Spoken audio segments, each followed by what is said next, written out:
આ વિશ્લેષણ લેખક પ્રકાશચંદ્ર કે સોલંકી પ્રણયના ગુજરાતમાં જોવા મળતા તમામ 600થી વધુ પક્ષીઓનો આધારભૂત વૈજ્ઞાનિક પરિચય આપતા 7 ખંડોમાં પથરાયેલા વિહંગ વિશ્વ ગુજરાતની પક્ષી સંપદા નામના મહાગ્રંથના મૂળ લેખના આધારે કર્યું છે.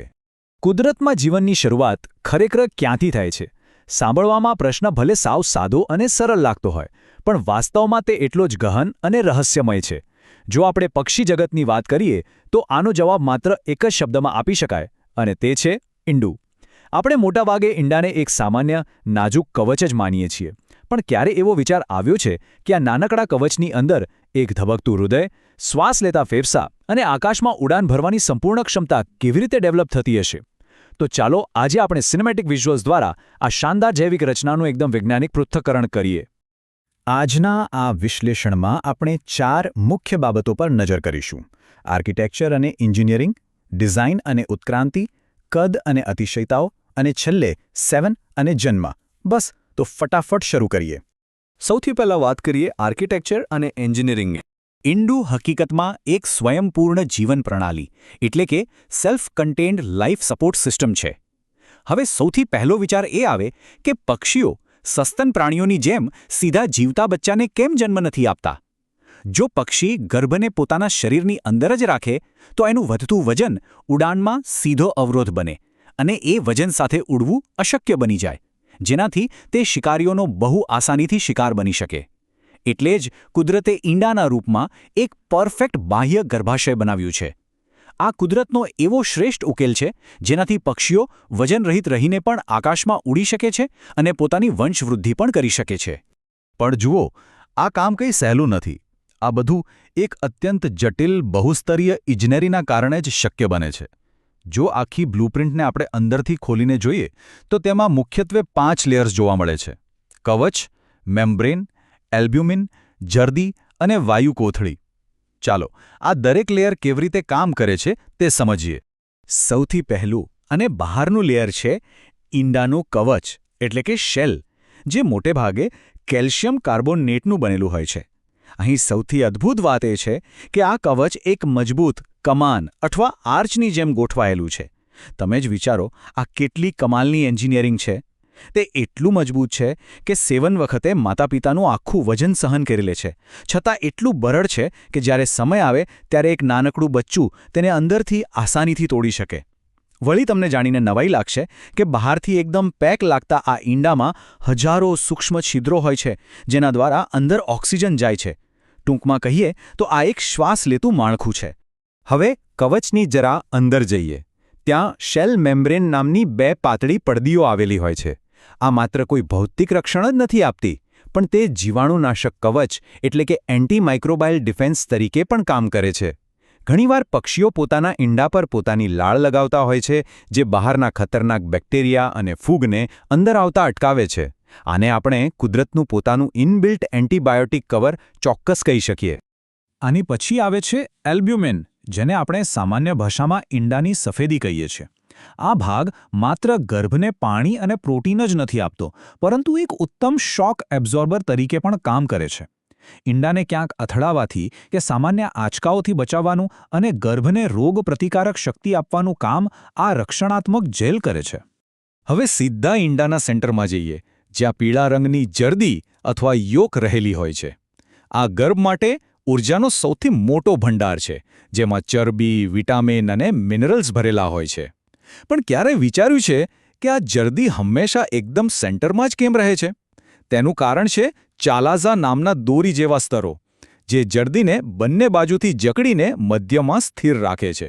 બચ્ચાના જન્મ પહેલાં જ આ આખી જર્દી તેના શરીરમાં શોષાઈ જાય છે, જે તેને બહાર આવ્યા પછીના શરૂઆતના દિવસોમાં શક્તિ આપે છે. અને આ 5મો ભાગ સાંભળીને તો તમને ચોક્કસ આશ્ચર્ય થશે: વાયુ કોથળી એટલે કે એરસેલ. ઈંડાના પોળા છેડે એક નાનકડી છુપાયેલી ચેમ્બર હોય છે. જ્યારે બચ્ચું બહાર આવવા માટે એકદમ તૈયાર હોય છે, ત્યારે બહારનું કવચ તોડતા પહેલાં તે આ વાયુ કોથળીમાંથી પોતાનો પહેલો શ્વાસ લે છે અને પોતાના ફેફસાને એક્ટિવેટ કરે છે. કુદરતે પહેલેથી જ ડિઝાઇન કરેલી આ એક અદ્ભુત સ્પેસ છે. ચાલો હવે આપણા બીજા વિભાગ પર નજર કરીએ: ડિઝાઇન અને ઉત્ક્રાંતિ. આપણે બધાએ ઈંડા તો જોયા જ છે, રાઈટ? પણ ક્યારેય મગજમાં એવો પ્રશ્ન આવ્યો છે કે ઈંડાનો આકાર હંમેશા લંબગોળ કે નાશપતિ જેવો જ કેમ હોય છે? તે દડા જેવો એકદમ ગોળ કેમ નથી હોતો? આ સવાલનો જવાબ શુદ્ધ ભૌતિકશાસ્ત્ર અને ઉત્ક્રાંતિના કમાલના સમન્વયમાં છુપાયેલો છે. ખરેખર તો આ આકાર પાછળ રોટેશનલ ફિઝિક્સ કામ કરે છે. લંબગોળ આકાર હોવાને કારણે જ્યારે ઈંડું ગબડે છે ત્યારે તે સીધી રેખામાં આગળ જવાને બદલે પોતાની જ ધરી પર ગોળ ચક્કર મારે છે. આનાથી ભેખડ કે ઝાડની ડાળી પર બનાવેલા માળામાંથી ઈંડા નીચે પડી જવાની શક્યતા એકદમ ઘટી જાય છે. આ ઉપરાંત આ ખાસ આકારને કારણે માળાની સાંકડી જગ્યામાં બધા ઈંડા એકબીજા સાથે એકદમ ફિટ બેસી જાય છે, જેથી બધાને એકસરખી હૂંફ મળતી રહે. આકારની સાથે સાથે ઈંડાના રંગો પાછળ પણ મોટું વિજ્ઞાન છે. ઝાડની બખોલમાં કે અંધારામાં માળો બનાવનારા પક્ષીઓના ઈંડા મોટાભાગે એકદમ સફેદ હોય છે, જેથી માદા તેને અંધારામાં પણ સહેલાઈથી જોઈ શકે. બીજી બાજુ જે પક્ષીઓ જમીન પર ઈંડા મૂકે છે તેમના ઈંડા પથ્થર કે માટી સાથે ભળી જાય તેવા રંગના અને ભાતવાળા હોય છે. આ કેમોફ્લાજ તેમને શિકારીઓની નજરથી બચાવે છે. રંગ અને ડિઝાઇનની આ બાબતમાં પક્ષી જગતમાં એક જબરદસ્ત ઇવોલ્યુશનરી આર્મ્સ રેસ એટલે કે હરીફાઈ ચાલતી હોય છે.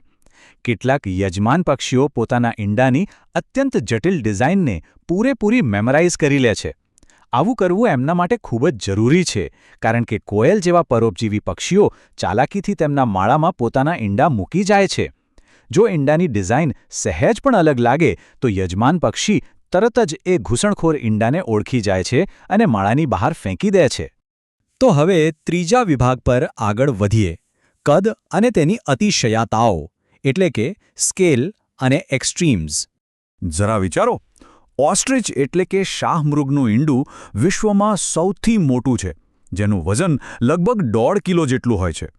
આ ઈંડું એટલું મજબૂત હોય છે કે તેના પર કોઈ માણસ ઊભો રહી જાય તો પણ તે તૂટે નહીં. અને જો આની સરખામણી આપણે હમિંગબર્ડના ઈંડા સાથે કરીએ તો તે માત્ર એક વટાણાના દાણા જેટલું જ હોય છે. વજન અને કદની આટલી વિશાળ વિવિધતા ખરેખર અદ્ભુત છે. પણ હવે આ સાંભળીને તમે ચોક્કસ દંગ રહી જશો. ન્યૂઝીલેન્ડના કેવી પક્ષીના ઈંડાનું વજન એની માતાના કુલ વજનના લગભગ 20% જેટલું હોય છે. કલ્પના કરો, આ માદા પક્ષી માટે કેટલી મોટી એનાટોમિકલ ચેલેન્જ હશે. આ સ્પષ્ટ દર્શાવે છે કે ઉત્ક્રાંતિ દરમિયાન દરેક પ્રજાતિએ પોતાનું અસ્તિત્વ ટકાવી રાખવા માટે કેવી અનોખી અને ચરમસીમાની રણનીતિઓ અપનાવી છે.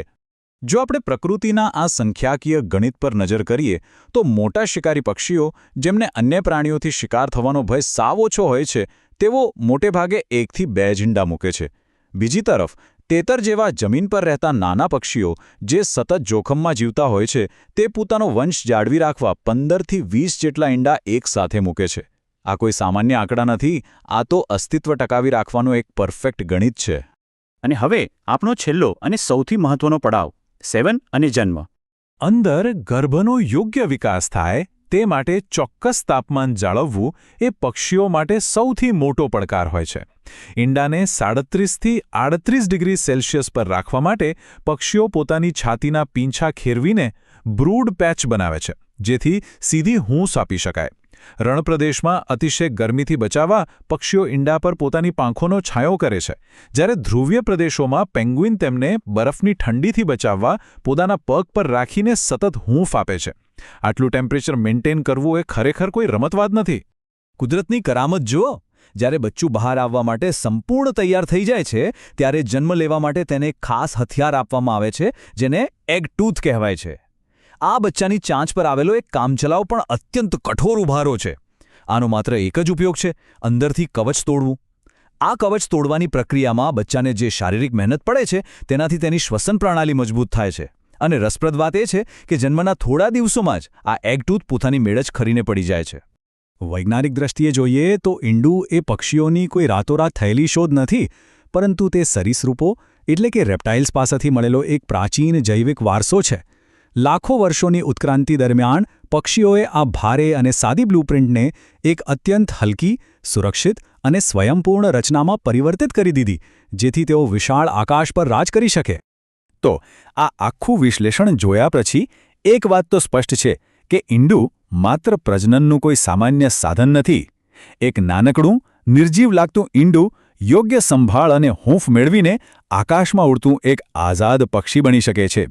તે ખરા અર્થમાં જીવનના અખંડ પ્રવાહનું અને આવતીકાલની આશાનું એક જીવંત પ્રતીક છે. કુદરતની આટલી અદ્ભુત ઇજનેરીને સમજ્યા પછી આપણને ચોક્કસ થાય કે શું આ દુનિયામાં આનાથી મોટો કોઈ ચમત્કાર હોઈ શકે ખરો?